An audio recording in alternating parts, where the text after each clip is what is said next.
Chapter 2 The Sin of Monotony. One day ennui was born from uniformity. Mot. Our English has changed with the years so that many words now connote more than they did originally. This is true of the word monotonous.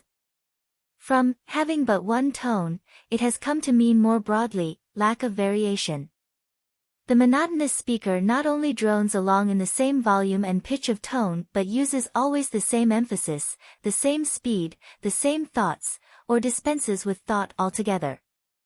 Monotony, the cardinal and most common sin of the public speaker, is not a transgression, it is rather a sin of omission, for it consists in living up to the confession of the prayer book, "We have left undone those things we ought to have done." Emerson says, "The virtue of art lies in detachment, in sequestering one object from the embarrassing variety." That is just what the monotonous speaker fails to do. He does not detach one thought or phrase from another, they are all expressed in the same manner. To tell you that your speech is monotonous may mean very little to you, so let us look at the nature, and the curse, of monotony in other spheres of life, then we shall appreciate more fully how it will blight an otherwise good speech. If the Victrola in the adjoining apartment grinds out just 3 selections over and over again, it is pretty safe to assume that your neighbor has no other records.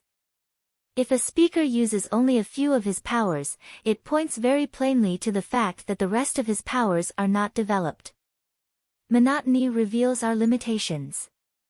In its effect on its victim, monotony is actually deadly. It will drive the bloom from the cheek and the luster from the eye as quickly as sin, and often leads to viciousness. The worst punishment that human ingenuity has ever been able to invent is extreme monotony, solitary confinement. Lay a marble on the table and do nothing 18 hours of the day but change that marble from one point to another and back again, and you will go insane if you continue long enough. So this thing that shortens life, and is used as the most cruel of punishments in our prisons, is the thing that will destroy all the life and force of a speech. Avoid it as you would shun a deadly dull bore. The idle rich can have half a dozen homes, command all the varieties of foods gathered from the 4 corners of the earth, and sail for Africa or Alaska at their pleasure, but the poverty-stricken man must walk or take a street car. He does not have the choice of yacht, auto, or special train.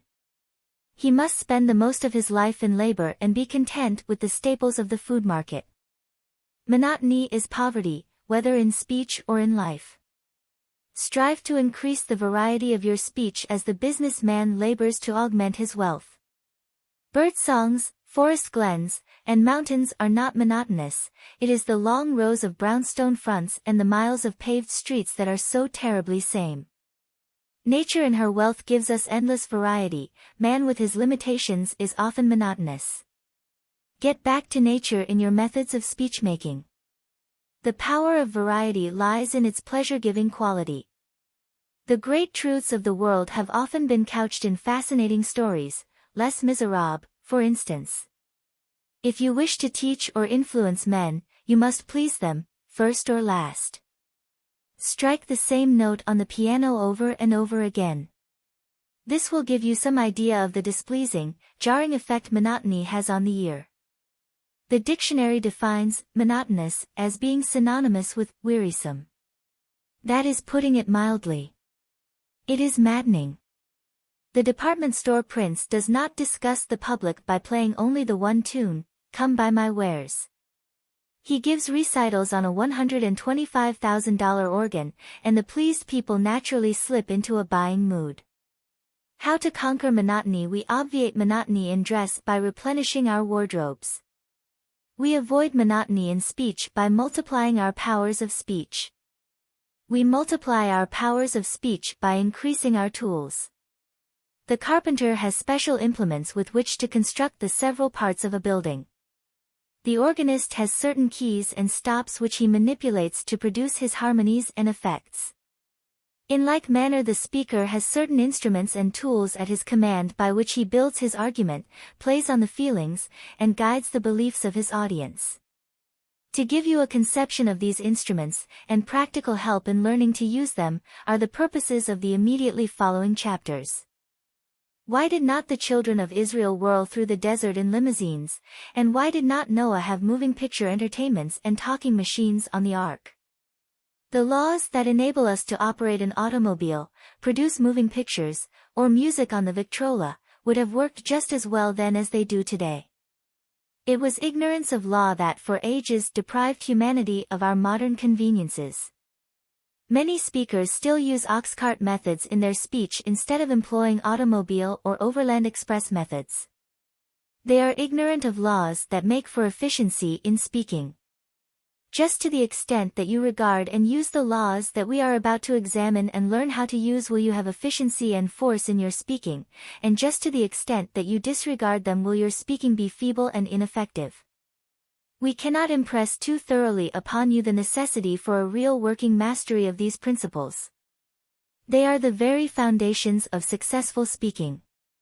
Get your principles right, said Napoleon, and the rest is a matter of detail. It is useless to shoe a dead horse, and all the sound principles in Christendom will never make a live speech out of a dead one. So let it be understood that public speaking is not a matter of mastering a few dead rules. The most important law of public speech is the necessity for truth, force, feeling, and life. Forget all else, but not this. When you have mastered the mechanics of speech outlined in the next few chapters, you will no longer be troubled with monotony. The complete knowledge of these principles and the ability to apply them will give you great variety in your powers of expression. But they cannot be mastered and applied by thinking or reading about them. You must practice, practice, practice. If no one else will listen to you, listen to yourself. You must always be your own best critic, and the severest one of all. The technical principles that we lay down in the following chapters are not arbitrary creations of our own. They are all founded on the practices that good speakers and actors adopt, either naturally and unconsciously or under instruction, in getting their effects. It is useless to warn the student that he must be natural. To be natural may be to be monotonous. The little strawberry up in the Arctics with a few tiny seeds and an acid tang is a natural berry, but it is not to be compared with the improved variety that we enjoy here. The dwarfed oak on the rocky hillside is natural, but a poor thing compared with the beautiful tree found in the rich, moist bottom lands. Be natural, but improve your natural gifts until you have approached the ideal, for we must strive after idealized nature, in fruit, tree, and speech. Questions and exercises. 1. What are the causes of monotony? 2. Cite some instances in nature. 3. Cite instances in man's daily life. 4. Describe some of the effects of monotony in both cases. 5. Read aloud some speech without paying particular attention to its meaning or force. 6. Now repeat it after you have thoroughly assimilated its matter and spirit. What difference do you notice in its rendition? 7. Why is monotony one of the worst as well as one of the most common faults of speakers?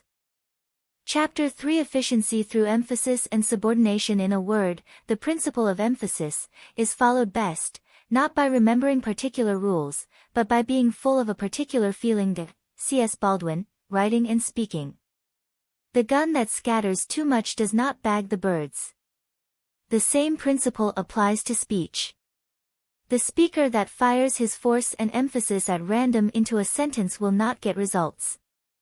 Not every word is of special importance, therefore only certain words demand emphasis. You say Massachusetts and Minneapolis, you do not emphasize each syllable alike, but hit the accented syllable with force and hurry over the unimportant ones. Now why do you not apply this principle in speaking a sentence? To some extent you do, in ordinary speech, but do you in public discourse? It is there that monotony caused by lack of emphasis is so painfully apparent. So far as emphasis is concerned, you may consider the average sentence as just one big word, with the important word as the accented syllable. Note the following: destiny is not a matter of chance. It is a matter of choice. You might as well say Massachusetts, emphasizing every syllable equally, as to lay equal stress on each word in the foregoing sentences. Speak it aloud and see. Of course you will want to emphasize destiny, for it is the principal idea in your declaration, and you will put some emphasis on not, else your hearers may think you are affirming that destiny is a matter of chance. By all means you must emphasize chance, for it is one of the two big ideas in the statement. Another reason why chance takes emphasis is that it is contrasted with choice in the next sentence. Obviously, the author has contrasted these ideas purposely, so that they might be more emphatic, and here we see that contrast is one of the very first devices to gain emphasis. As a public speaker you can assist this emphasis of contrast with your voice. If you say, "My horse is not black," what color immediately comes into mind? White, naturally, for that is the opposite of black. If you wish to bring out the thought that destiny is a matter of choice, you can do so more effectively by first saying that destiny is not a matter of chance. Is not the color of the horse impressed upon us more emphatically when you say, "My horse is not black"? He is white, than it would be by hearing you assert merely that your horse is white. In the second sentence of the statement there is only one important word, choice. It is the one word that positively defines the quality of the subject being discussed, and the author of those lines desired to bring it out emphatically, as he has shown by contrasting it with another idea. These lines, then, would read like this: destiny is not a matter of chance. It is a matter of choice. Now read this over, striking the words in capitals with a great deal of force. In almost every sentence there are a few mountain peak words that represent the big, important ideas. When you pick up the evening paper you can tell at a glance which are the important news articles. Thanks to the editor, he does not tell about a hold-up in Hong Kong in the same size type as he uses to report the death of 5 firemen in your home city. Size of type is his device to show emphasis in bold relief. He brings out sometimes even in red headlines the striking news of the day. It would be a boon to speechmaking if speakers would conserve the attention of their audiences in the same way and emphasize only the words representing the important ideas. The average speaker will deliver the foregoing line on destiny with about the same amount of emphasis on each word. Instead of saying, "It is a matter of choice," he will deliver it, "It is a matter of choice," or "It is a matter of choice," both equally bad. Charles Dana, the famous editor of the New York Sun, told one of his reporters that if he went up the street and saw a dog bite a man, to pay no attention to it. The Sun could not afford to waste the time and attention of its readers on such unimportant happenings. "But," said Mr. Dana, "if you see a man bite a dog, hurry back to the office and write the story." Of course that is news, that is unusual. Now the speaker who says, "It is a matter of choice," is putting too much emphasis upon things that are of no more importance to metropolitan readers than a dog bite, and when he fails to emphasize choice, he is like the reporter who passes up the man's biting a dog. The ideal speaker makes his big words stand out like mountain peaks, his unimportant words are submerged like stream beds. His big thoughts stand like huge oaks, his ideas of no especial value are merely like the grass around the tree. From all this we may deduce this important principle: emphasis is a matter of contrast and comparison. Recently the New York American featured an editorial by Arthur Brisbane. Note the following, printed in the same type as given here. "We do not know what the president thought when he got that message, or what the elephant thinks when he sees the mouse, but we do know what the president did." The words thought and did immediately catch the reader's attention because they are different from the others, not especially because they are larger. If all the rest of the words in this sentence were made 10 times as large as they are, and did and thought were kept at their present size, they would still be emphatic, because different. Take the following from Robert Chambers' novel, The Business of Life. The words you, had, would, are all emphatic, because they have been made different. He looked at her in angry astonishment. "Well, what do you call it if it isn't cowardice, to slink off and marry a defenseless girl like that? Did you expect me to give you a chance to destroy me and poison Jacqueline's mind? If I had been guilty of the thing with which you charge me, what I have done would have been cowardly. Otherwise, it is justified.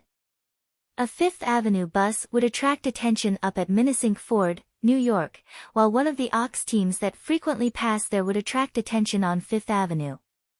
To make a word emphatic, deliver it differently from the manner in which the words surrounding it are delivered.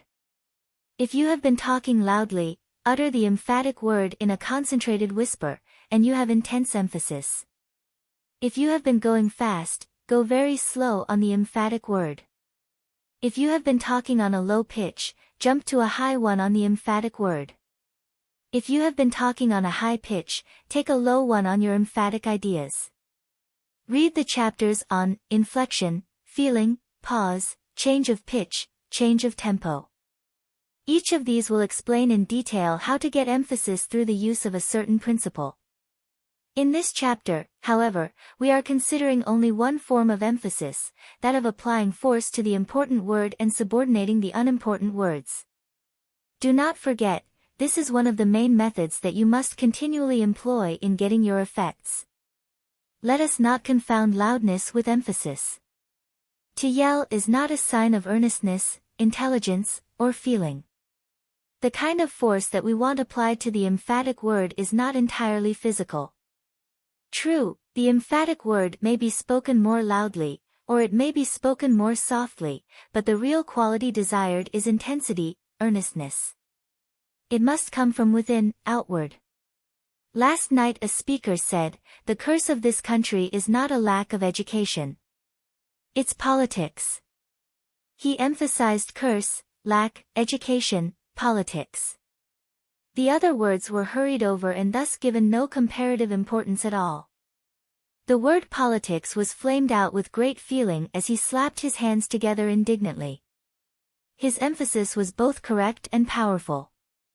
He concentrated all our attention on the words that meant something, instead of holding it up on such words as of this, of, its.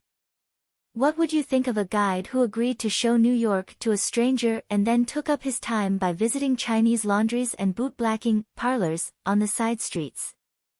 There is only one excuse for a speaker's asking the attention of his audience: he must have either truth or entertainment for them. If he wearies their attention with trifles, they will have neither vivacity nor desire left when he reaches words of Wall Street and skyscraper importance. You do not dwell on these small words in your everyday conversation, because you are not a conversational bore. Apply the correct method of everyday speech to the platform. As we have noted elsewhere, public speaking is very much like conversation enlarged. Sometimes, for big emphasis, it is advisable to lay stress on every single syllable in a word, as absolutely in the following sentence: "I absolutely refuse to grant your demand." Now and then this principle should be applied to an emphatic sentence by stressing each word. It is a good device for exciting special attention, and it furnishes a pleasing variety. Patrick Henry's notable climax could be delivered in that manner very effectively: "Give me liberty," or "Give me death." The italicized part of the following might also be delivered with this every word emphasis. Of course, there are many ways of delivering it. This is only one of several good interpretations that might be chosen. Knowing the price we must pay, the sacrifice we must make, the burdens we must carry, the assaults we must endure, knowing full well the cost, yet we enlist, and we enlist for the war. For we know the justice of our cause, and we know, too, its certain triumph. From Pass Prosperity Around, by Albert J. Beveridge, before the Chicago National Convention of the Progressive Party. Strongly emphasizing a single word has a tendency to suggest its antithesis. Notice how the meaning changes by merely putting the emphasis on different words in the following sentence. The parenthetical expressions would really not be needed to supplement the emphatic words. I intended to buy a house this spring, even if you did not. I intended to buy a house this spring, but something prevented. I intended to buy a house this spring, instead of renting as heretofore. I intended to buy a house this spring, and not an automobile. I intended to buy a house this spring, instead of next spring.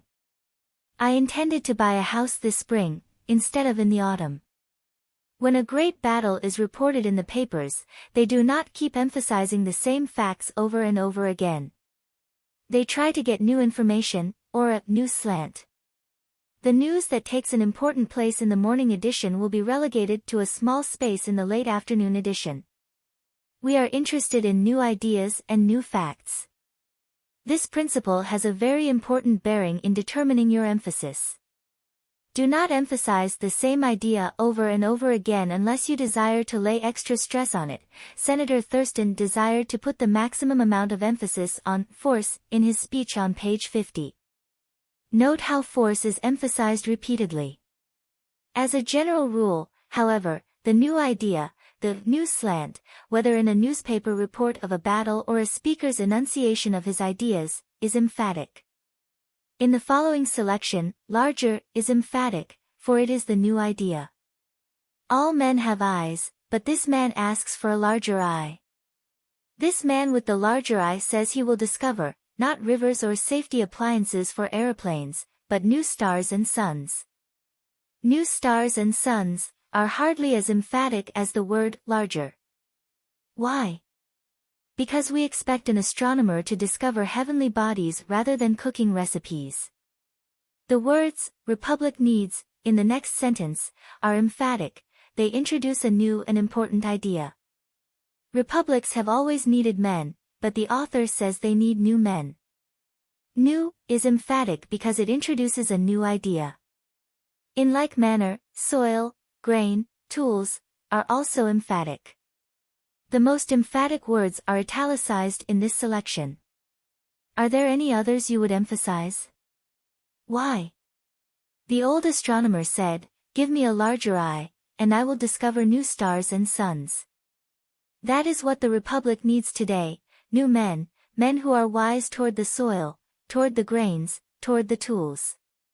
If God would only raise up for the people 2 or 3 men like Watt, Fulton and McCormick, they would be worth more to the state than that treasure box named California or Mexico.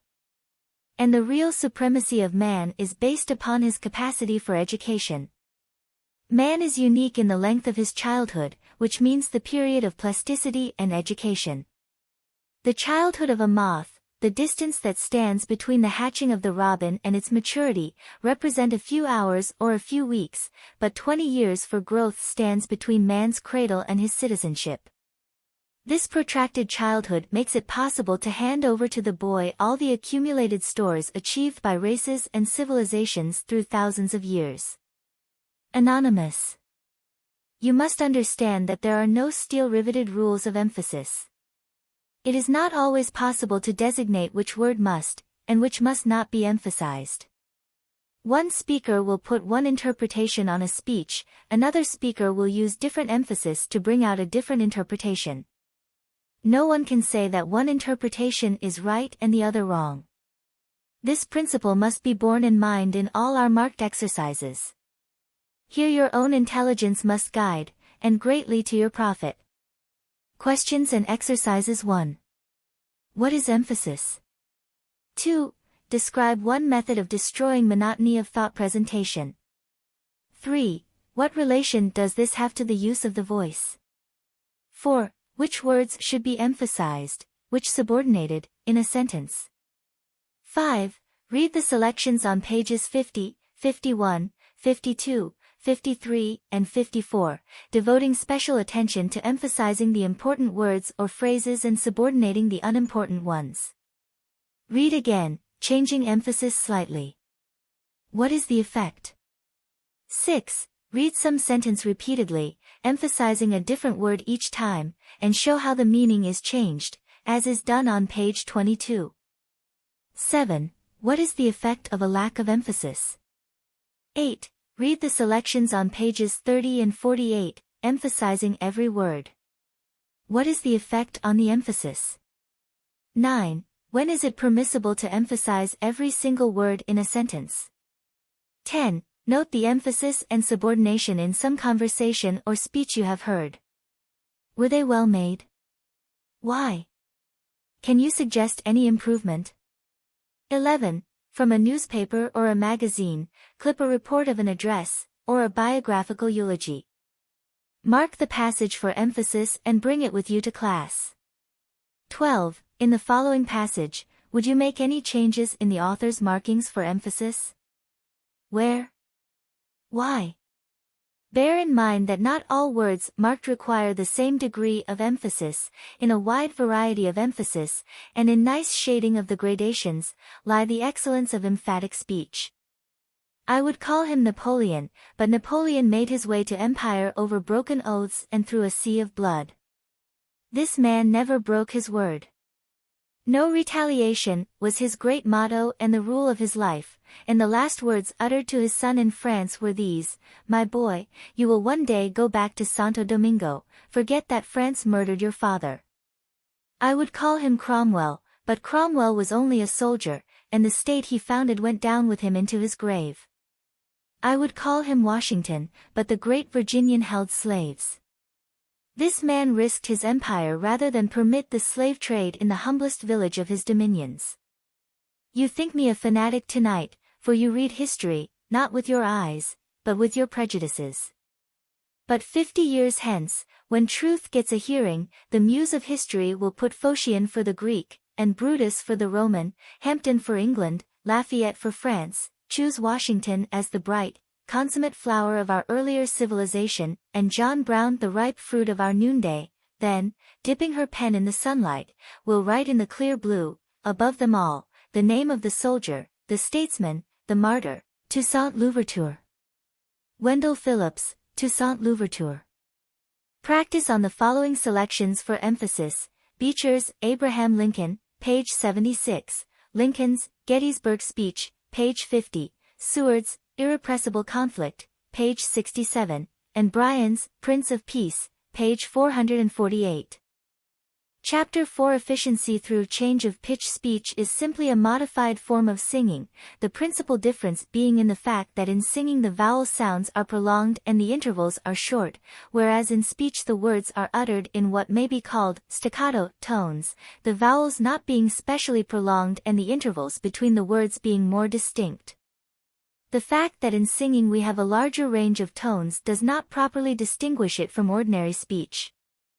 In speech we have likewise a variation of tones, and even in ordinary conversation there is a difference of from 3 to 6 semitones, as I have found in my investigations, and in some persons the range is as high as 1 octave. William Skepagrel, Popular Science Monthly. By pitch, as everyone knows, we mean the relative position of a vocal tone, as high, medium, low, or any variation between. In public speech we apply it not only to a single utterance, as an exclamation or a monosyllable, oh, or the, but to any group of syllables, words, and even sentences that may be spoken in a single tone. This distinction it is important to keep in mind, for the efficient speaker not only changes the pitch of successive syllables, see Chapter 7, Efficiency through Inflection, but gives a different pitch to different parts, or word groups, of successive sentences. It is this phase of the subject which we are considering in this chapter. Every change in the thought demands a change in the voice pitch, whether the speaker follows the rule consciously, unconsciously, or subconsciously. This is the logical basis upon which all good voice variation is made, yet this law is violated more often than any other by public speakers.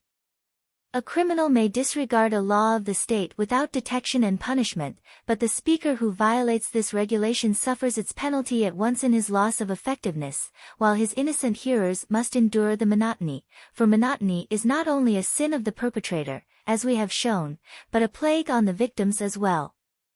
Change of pitch is a stumbling block for almost all beginners, and for many experienced speakers also. This is especially true when the words of the speech have been memorized. If you wish to hear how pitch monotony sounds, strike the same note on the piano over and over again. You have in your speaking voice a range of pitch from high to low, with a great many shades between the extremes. With all these notes available, there is no excuse for offending the ears and taste of your audience by continually using the one note. True, the reiteration of the same tone in music, as in pedal point on an organ composition, may be made the foundation of beauty, for the harmony weaving about that one basic tone produces a consistent, insistent quality not felt in pure variety of chord sequences. In like manner the intoning voice in a ritual may, though it rarely does, possess a solemn beauty. But the public speaker should shun the monotone as he would a pestilence. Continual change of pitch is nature's highest method. In our search for the principles of efficiency we must continually go back to nature. Listen, really listen, to the birds sing. Which of these feathered tribes are most pleasing in their vocal efforts, those whose voices, though sweet, have little or no range, or those that, like the canary, the lark, and the nightingale, not only possess a considerable range but utter their notes in continual variety of combinations?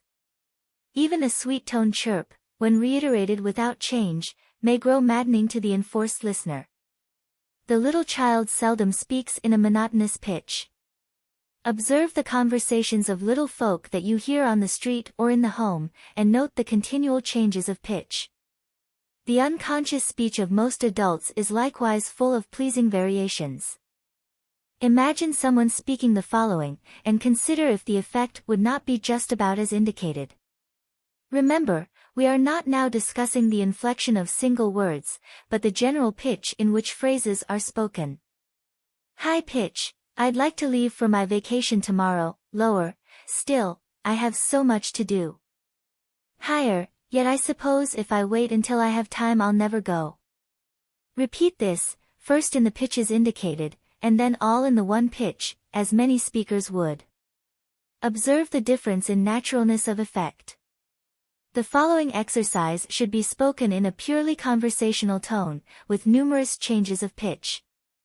Practice it until your delivery would cause a stranger in the next room to think you were discussing an actual incident with a friend, instead of delivering a memorized monologue.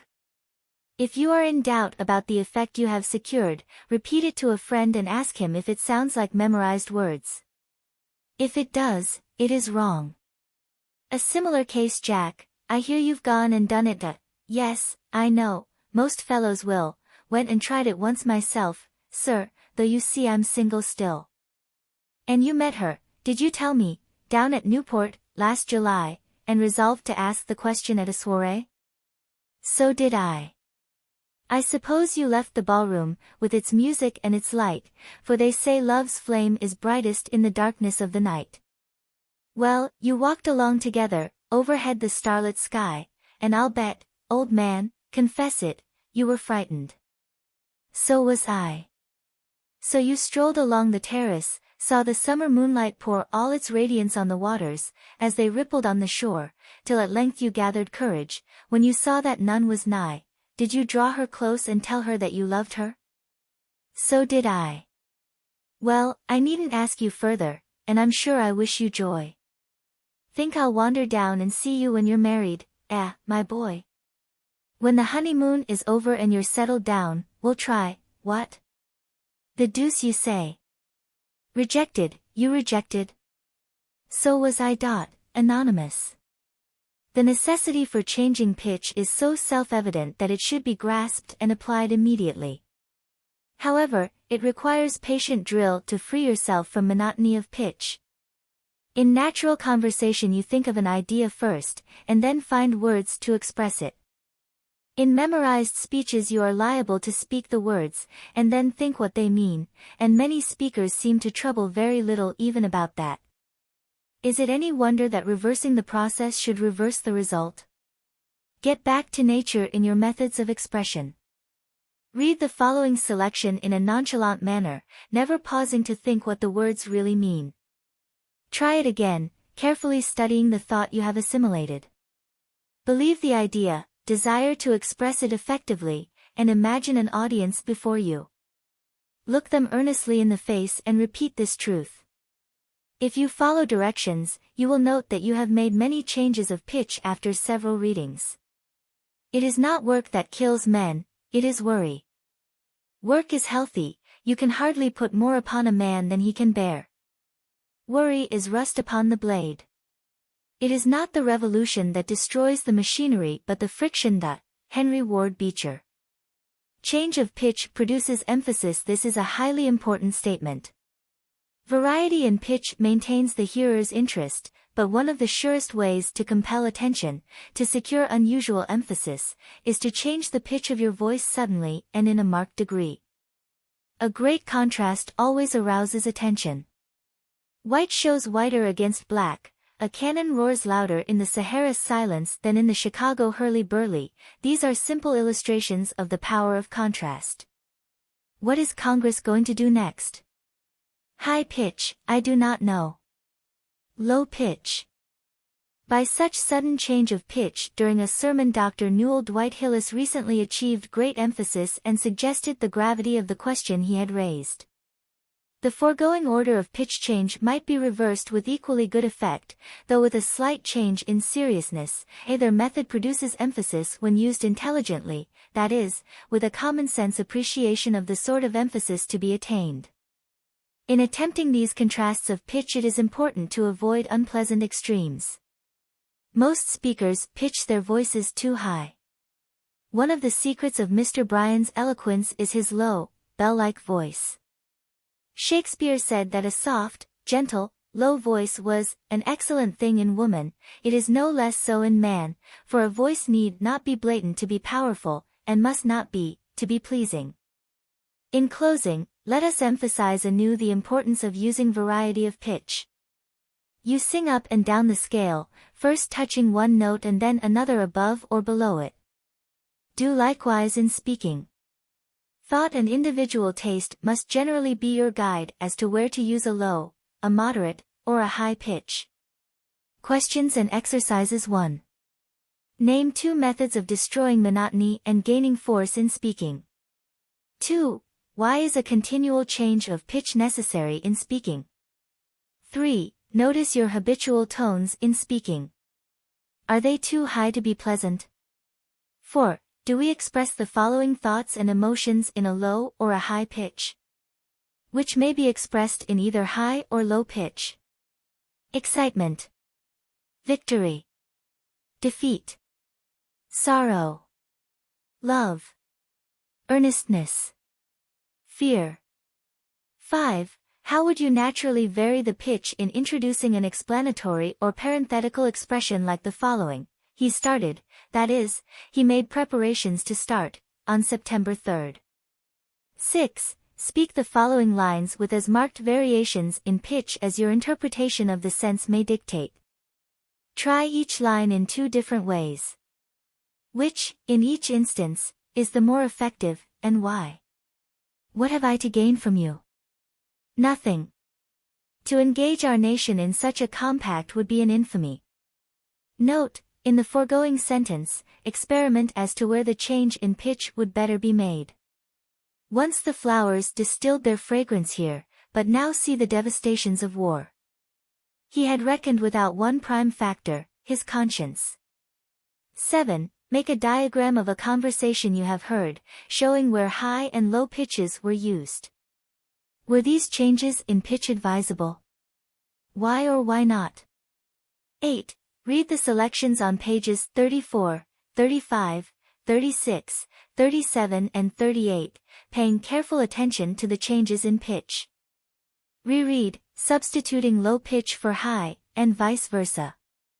Selections for practice. Note, in the following selections, those passages that may best be delivered in a moderate pitch are printed in ordinary, Roman, type.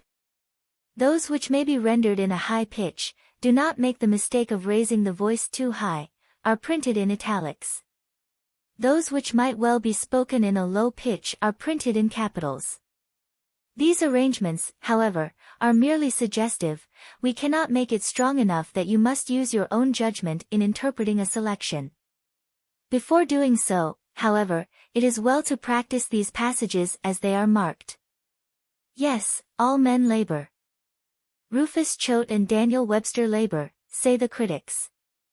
But every man who reads of the labor question knows that it means the movement of the men that earn their living with their hands, that are employed, and paid wages, are gathered under roofs of factories, sent out on farms, sent out on ships, gathered on the walls.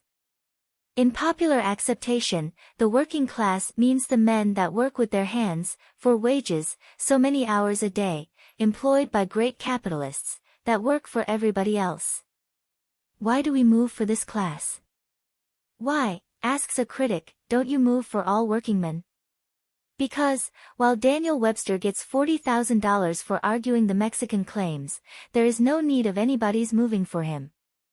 Because, while Rufus Choate gets $5,000 for making one argument to a jury, there is no need of moving for him, or for the men that work with their brains, that do highly disciplined and skilled labor, invent, and write books. The reason why the labor movement confines itself to a single class is because that class of work does not get paid, does not get protection.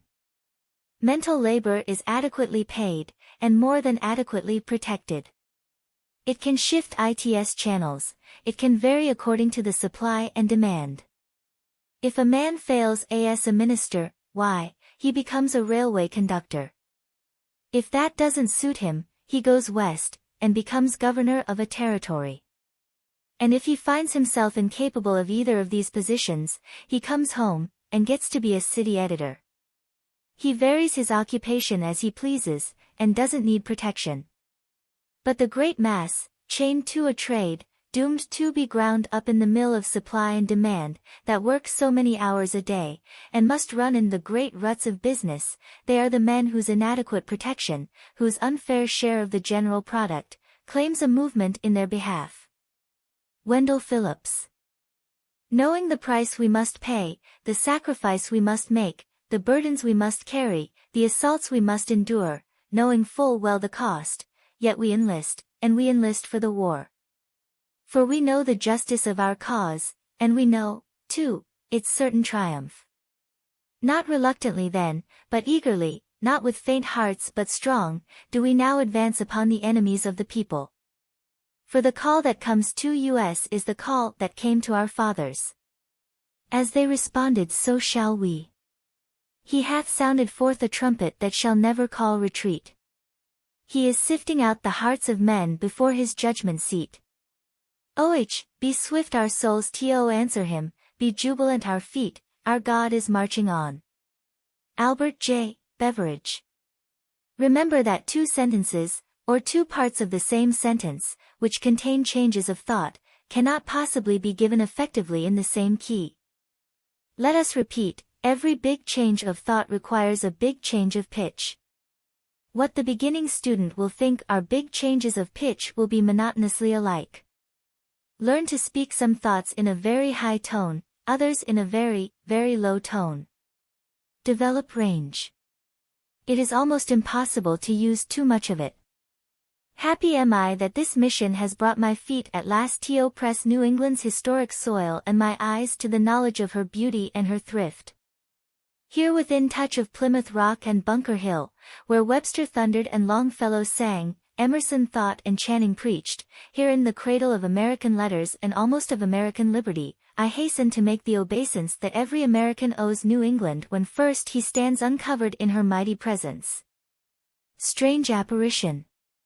This stern and unique figure, carved from the ocean and the wilderness, its majesty kindling and growing amid the storms of winter and of wars, until at last the gloom was broken, its beauty disclosed in the sunshine, and the heroic workers rested at its base, while startled kings and emperors gazed and marveled that from the rude touch of this handful cast on a bleak and unknown shore should have come the embodied genius of human government and the perfected model of human liberty. God bless the memory of those immortal workers, and prosper the fortunes of their living sons, and perpetuate the inspiration of their handiwork. Far to the south, Mr. President, separated from this section by a line, once defined an irrepressible difference, once traced in fratricidal blood, and now, thank God, but a vanishing shadow, lies the fairest and richest domain of this earth. It is the home of a brave and hospitable people. There is centered all that can please or prosper humankind. A perfect climate above a fertile soil yields to the husbandman every product of the temperate zone. There, by night the cotton whitens beneath the stars, and by day the wheat locks the sunshine in its bearded sheaf. In the same field the clover steals the fragrance of the wind, and tobacco catches the quick aroma of the rains. There are mountains stored with exhaustless treasures, forests, vast and primeval, and rivers that, tumbling or loitering, run wanton to the sea. Of the three essential items of all industries, cotton, iron, and wood, that region has easy control. In cotton, a fixed monopoly; in iron, proven supremacy; in timber, the reserve supply of the Republic.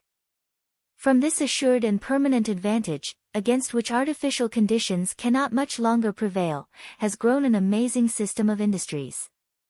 Not maintained by human contrivance of tariff or capital, afar off from the fullest and cheapest source of supply, but resting in divine assurance, within touch of field and mine and forest, not set amid costly farms from which competition has driven the farmer in despair, but amid cheap and sunny lands, rich with agriculture, to which neither season nor soil has set a limit. This system of industries is mounting to a splendor that shall dazzle and illumine the world. That, Sir, is the picture and the promise of my home, a land better and fairer than I have told you, and yet but fit setting in its material excellence for the loyal and gentle quality of its citizenship. This hour little needs the loyalty that is loyal to one section and yet holds the other in enduring suspicion and estrangement. Give us the broad and perfect loyalty that loves and trusts Georgia alike with Massachusetts, that knows no south, no north, no east, no west, but endears with equal and patriotic love every foot of our soil, every state of our Union. A mighty duty, Sir, and a mighty inspiration impels every one of us tonight to lose in patriotic consecration whatever estranges, whatever divides. We, Sir, are Americans, and we stand for human liberty. The uplifting force of the American idea is under every throne on earth. France, Brazil, these are our victories. To redeem the earth from kingcraft and oppression, this is our mission. And we shall not fail. God has sown in our soil the seed of his millennial harvest, and he will not lay the sickle to the ripening crop until his full and perfect day has come. Our history, Sir, has been a constant and expanding miracle, from Plymouth Rock and Jamestown, all the way, even from the hour when from the voiceless and traceless ocean a new world rose to the sight of the inspired sailor. As we approach the 4th centennial of that stupendous day, when the old world will come to marvel and to learn amid our gathered treasures, let us resolve to crown the miracles of our past with the spectacle of a republic, compact, united indissoluble in the bonds of love, loving from the lakes to the Gulf, the wounds of war healed in every heart as on every hill, serene and resplendent at the summit of human achievement and earthly glory, blazing out the path and making clear the way up which all the nations of the earth must come in God's appointed time. Henry W. Grady, The Race Problem. I would call him Napoleon, but Napoleon made his way to empire over broken oaths and through a sea of blood. This man never broke his word. No retaliation was his great motto and the rule of his life, and the last words uttered to his son in France were these: "My boy, you will one day go back to Santo Domingo, forget that France murdered your father." I would call him Cromwell, but Cromwell was only a soldier, and the state he founded went down with him into his grave. I would call him Washington, but the great Virginian held slaves. This man risked his empire rather than permit the slave trade in the humblest village of his dominions. You think me a fanatic Teonite, for you read history, not with your eyes, but with your prejudices. But 50 years hence, when truth gets a hearing, the muse of history will put Phocion for the Greek, and Brutus for the Roman, Hampden for England, Lafayette for France, choose Washington as the bright, consummate flower of our earlier civilization, and John Brown the ripe fruit of our noonday, then, dipping her pen in the sunlight, will write in the clear blue, above them all, the name of the soldier, the statesman, the martyr, Toussaint Louverture. Wendell Phillips, Toussaint Louverture. Drill on the following selections for change of pitch: Beecher's Abraham Lincoln, page 76, Seward's Irrepressible Conflict, page 67, Everett's History of Liberty, page 78, Grady's The Race Problem, page 36, and beverages, pass prosperity around, page 470.